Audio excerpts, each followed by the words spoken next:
بچوں کو کوشش کریں کہ یہ خاموش رہیں۔ گزشتہ ہفتے ہم نے خداوند یسوع مسیح کے اپنے شاگردوں کے ساتھ آخری فسح کھانے کے بارے دیکھا تھا۔ اس میں ہم نے ایک پہلو پر غور کیا تھا کہ اس نے اپنا خون پینے کے لیے کہا اور گوشت کھانے کے لیے۔ ہم نے یہ دیکھا تھا کہ خون یا جو ہم پاک عشاء میں شیرہ استعمال کرتے ہیں،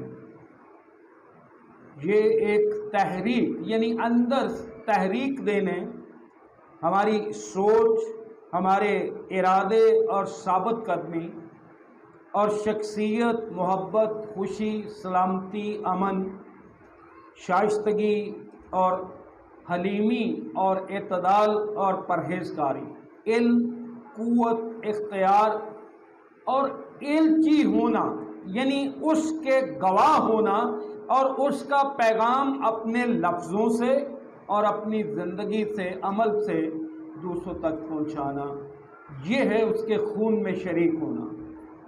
اور اگر ہم اس کے خون میں شریک ہوتے ہیں لیکن ہمارے اندر سوچ تبدیل نہیں ہوتی، ہماری شخصیت میں تبدیلی نہیں آتی، ہمارے اندر محبت نہیں ہے، سلامتی نہیں ہے، دکھ اٹھانا نہیں ہے، شائستگی اور حلیمی ہماری زندگی میں نہیں ہے،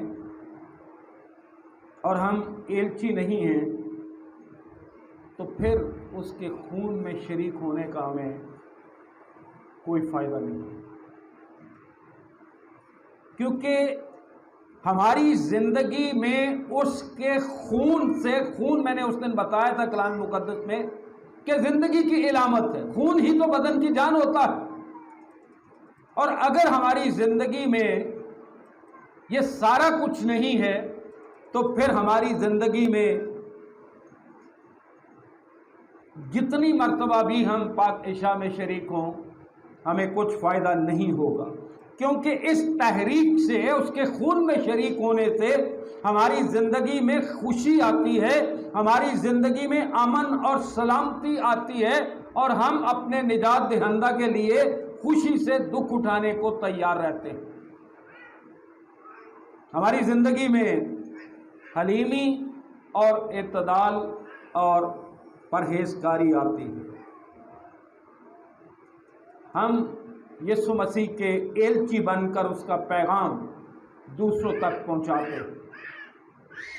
ہم سمجھتے ہیں کہ یہ کام صرف ایلڈروں کا یا پادری صاحبان ہی کا ہے، جبکہ ایسا نہیں ہے۔ ہر ایک مسیحی جو ہے وہ اپنے عمل سے اور اپنے لفظوں سے خداوند یسوع مسیح کا ایلچی ہے جب وہ پاک عشاء میں شریک ہوتا ہے، جب وہ اس کا خون جو خداوند یسوع مسیح نے ہمارے گناہوں کے لیے بہایا اس میں شریک ہوتا ہے، تو وہ اس کا ایلچی بن جاتا ہے، اور اس کے خون میں شریک ہونے سے ہم خدا کی رفاقت میں رہنا چاہتے ہیں۔ اب جو دوسرا عنصر پاک عشاء میں تھا وہ تھا روٹی، ایک شیرہ اور دوسرا روٹی۔ آج ہم روٹی پر غور کریں گے کہ فسح کے وقت جو روٹی استعمال کی جاتی تھی وہ بے خمیری روٹی ہوتی تھی۔ پھر غور سے سن لیجئے کہ فسح کے وقت جو روٹی استعمال کی جاتی تھی وہ بے خمیری روٹی ہوتی تھی، یا یوں کہہ لیجئے کہ فسح کے وقت بے خمیری روٹی کا رواج تھا۔ آج میں بڑے افسوس سے یہ کہنا چاہتا ہوں کہ بہت سے چرچز میں ڈبل روٹی یا بن استعمال کیا جاتا ہے پاک عشاء میں۔ کوئی روٹی پکانے کی تکلیف نہیں کرتا، لیکن کیا انہیں معلوم نہیں ہے کہ ڈبل روٹی میں بھی اور بن میں بھی خمیر استعمال ہوتا ہے؟ جبکہ اس میں تو خمیر کا ذکر بھی نہیں ہونا چاہیے تھا، یہ ہے ہی بے خمیری روٹی تھی۔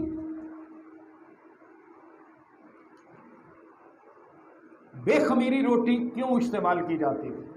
کیا وجہ تھی؟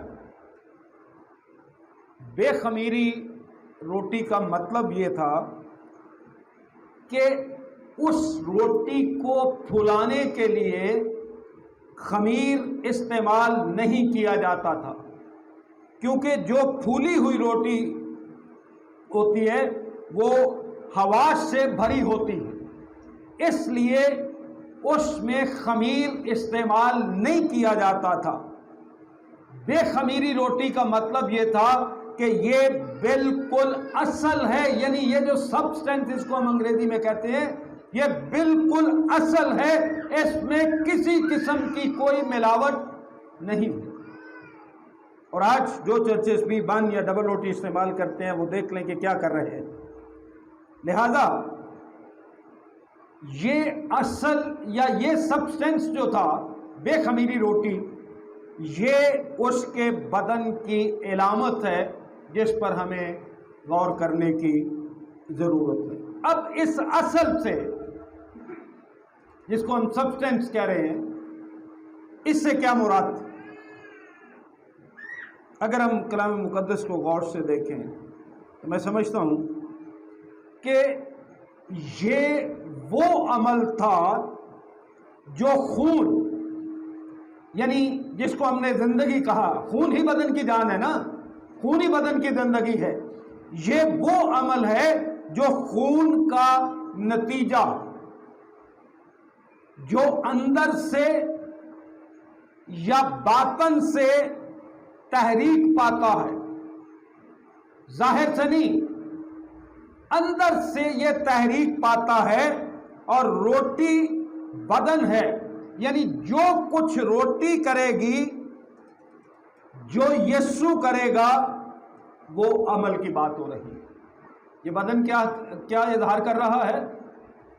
خداوند کے اس کام کا کہ وہ کیا کرے گا، جبکہ شیرہ جو ہے وہ اس بات کی علامت یا تحریک تھی کہ یسوع کیا کرے گا۔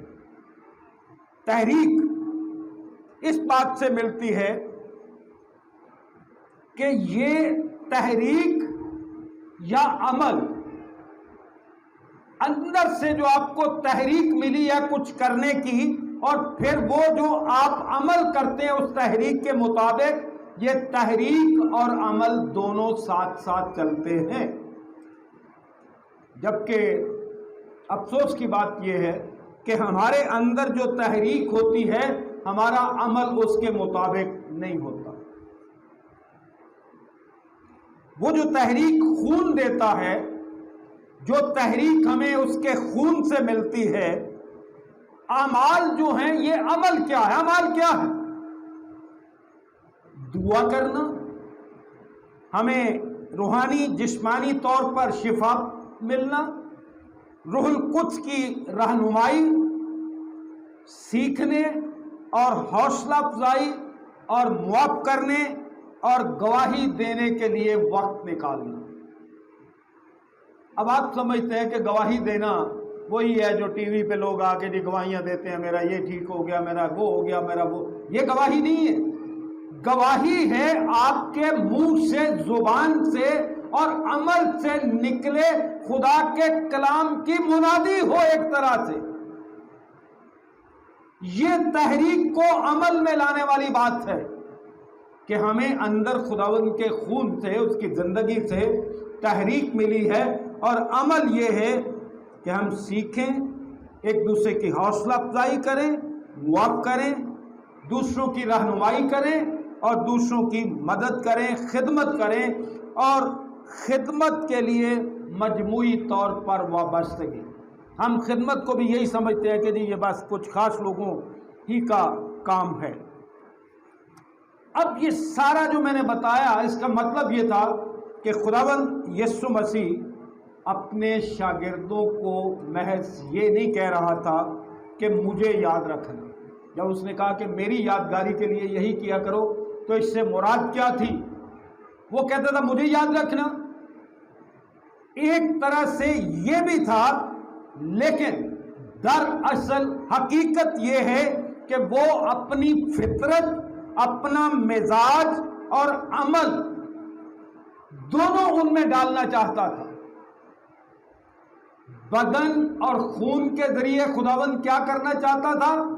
اپنا مزاج اور اپنا عمل دونوں شاگردوں میں ڈالنا چاہتا تھا۔ اسی وجہ سے تو مسیح ہمارے اندر ہے اور مسیح ہی جلال کی امید ہے۔ عزیز بھائی اور عزیز بہن، بہت سے لوگ اس رسم کو محض ایک مذہبی رسم سمجھتے ہیں اور پورے طور پر اس کے معنی بھی نہیں سمجھتے۔ اسی لیے ہم کبھی بچوں کو بغیر سکھائے ہوئے شریک نہیں ہونے دیتے۔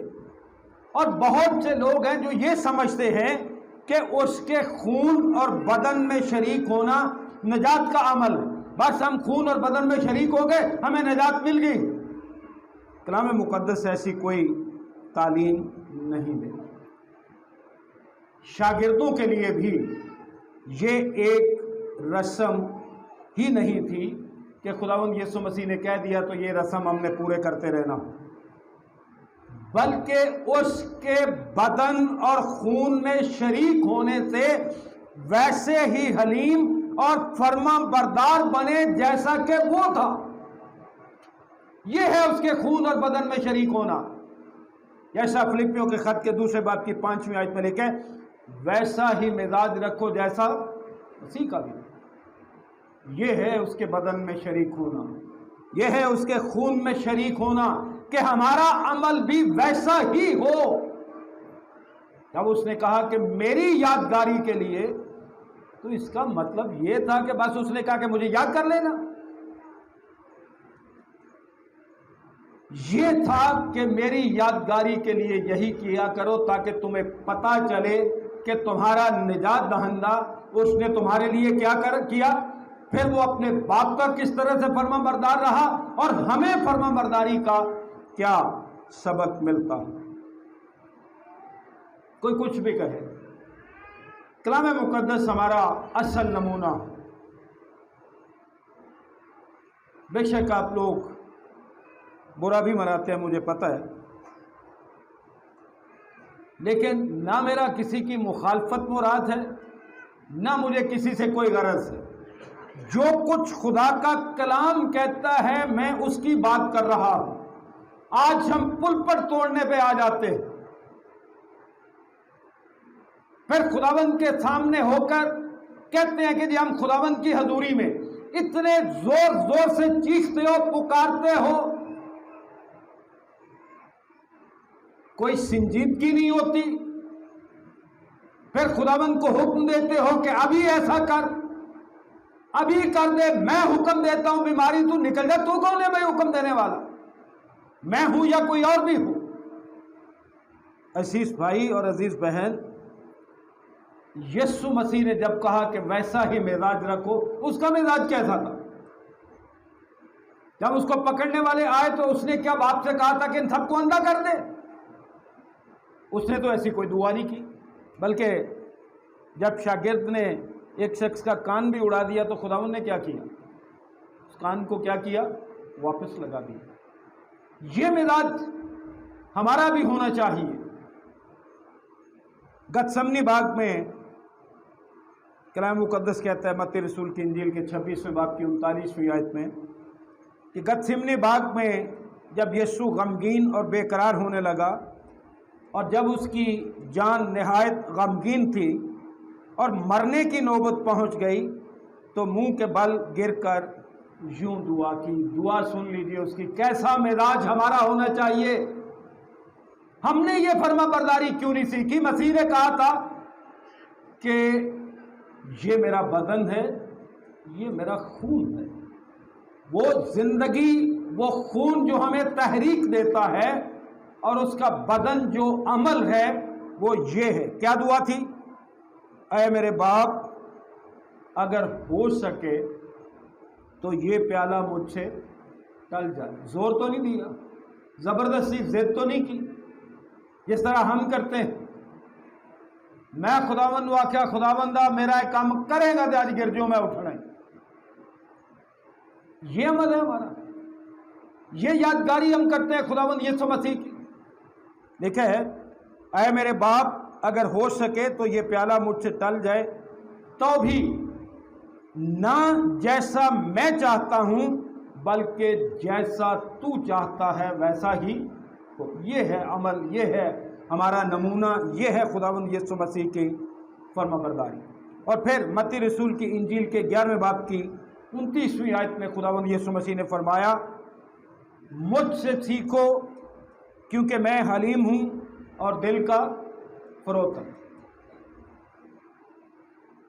ہم کہتے ہیں جی فلاں پادری ایسے کرتا ہے, میں ایسے کر لوں تو کیا فرق پڑتا ہے, فلاں بشپ ایسے کرتا ہے, فلاں ایلڈر ایسے کرتا ہے. ہمارا نمونہ کوئی پادری, کوئی بشپ یا کوئی لیڈر نہیں ہے. ہمارا نمونہ خداوند یسوع مسیح ہے. اس نے فرمایا مجھ سے سیکھو کیونکہ میں حلیم ہوں اور دل کا فروتن. کسی اور سے سیکھنے کی ضرورت نہیں ہے. بہت سو کے لیے داؤد مثال بن جاتا ہے, جی اس نے بھی تو ایسا کیا تھا.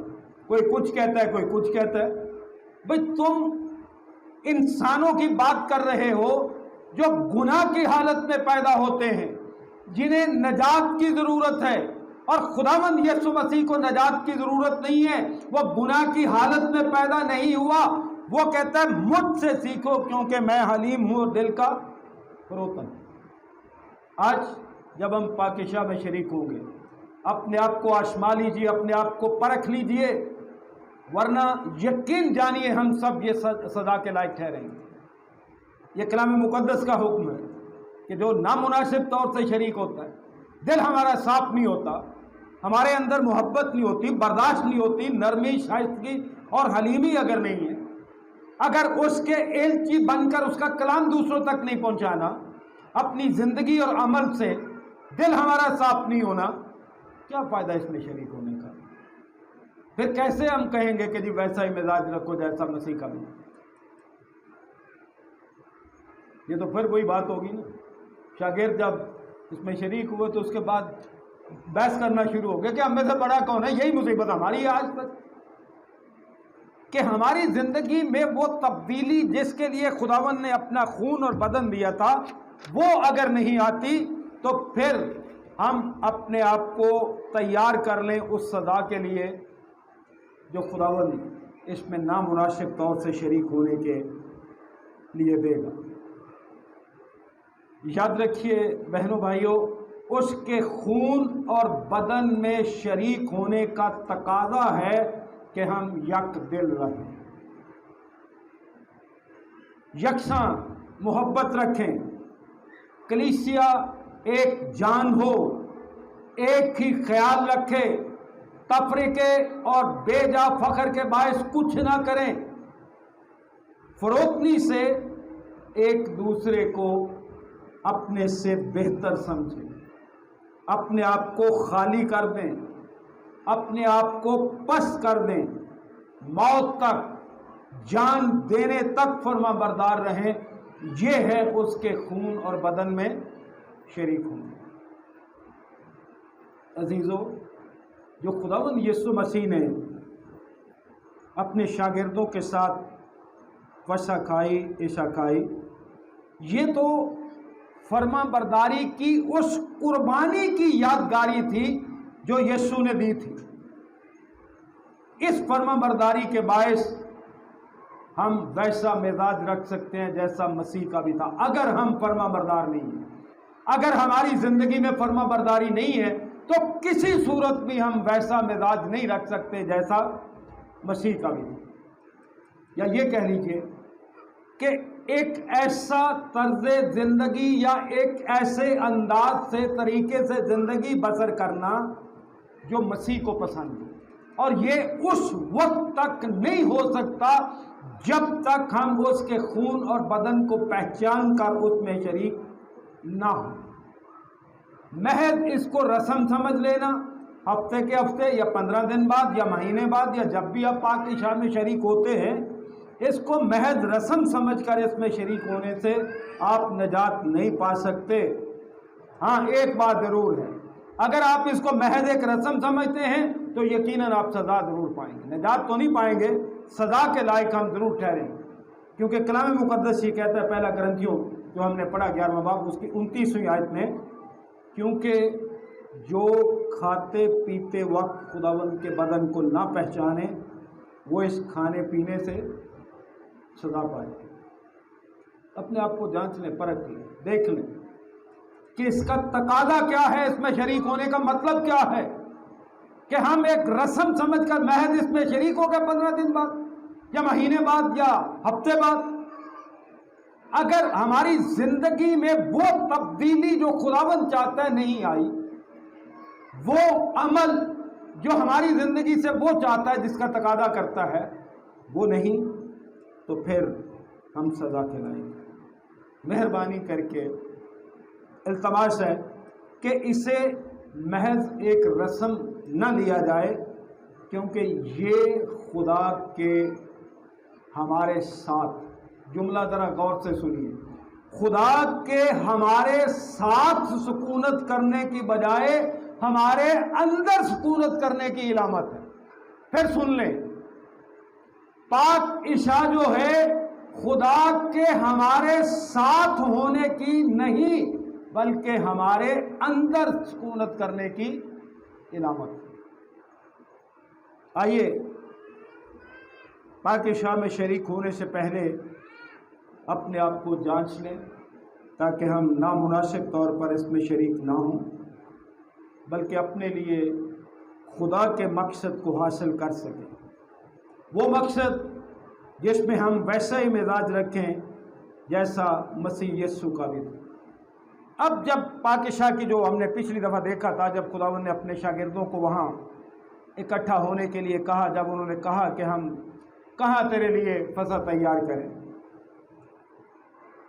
تو خداوند نے کسی شخص کا نام نہیں بتایا، ایک شخص گھڑا لیے ہوئے تمہیں ملے گا، کوئی نام نہیں ہے اس شخص کا، کوئی اس کا آگا پیچھا نہیں بتایا گیا، لیکن آج تک دنیا اس شخص کا ذکر کرتی ہے جس طرح ہم بھی کر رہے ہیں۔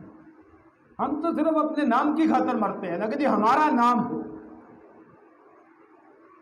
اس شخص کا کوئی نام نہیں ہے۔ ایک شخص گھڑا اٹھائے ہوئے تمہیں ملے گا، خدا نے زندگی دی تو کبھی اس بارے بھی آپ کو بتاؤں گا کہ گھڑا اس وقت کون اٹھاتے تھے، اور خاص طور سے شام کے وقت جب پاک عشاء کا وقت تھا، تو وہاں دیکھیں کہ جس گھر میں وہ شخص داخل ہو، مالک کو کہنا کہ استاد خداوند تیرے ہاں اپنے شاگردوں کے ساتھ فسح کھانا چاہتا ہے۔ وہاں جو عمل آیا، یہ میں نے ابھی آپ کے سامنے جو محبت، ایک جان ہونا، ایک ہی خیال رکھنا، فرما برداری، دوسرے کو اپنے سے بہتر سمجھنا، وہاں خداوند نے ایک ایسا عمل کیا تھا جو آج بھی کلیسیاؤں میں ہوتا ہے، کچھ کلیسیاؤں میں، کہ خداوند نے اپنے شاگردوں کے پاؤں دھوئے تھے۔ کچھ کلیسیاؤں میں اس پر بڑا زور دیا جاتا ہے، کچھ کلیسیاؤں میں صرف سال کے سال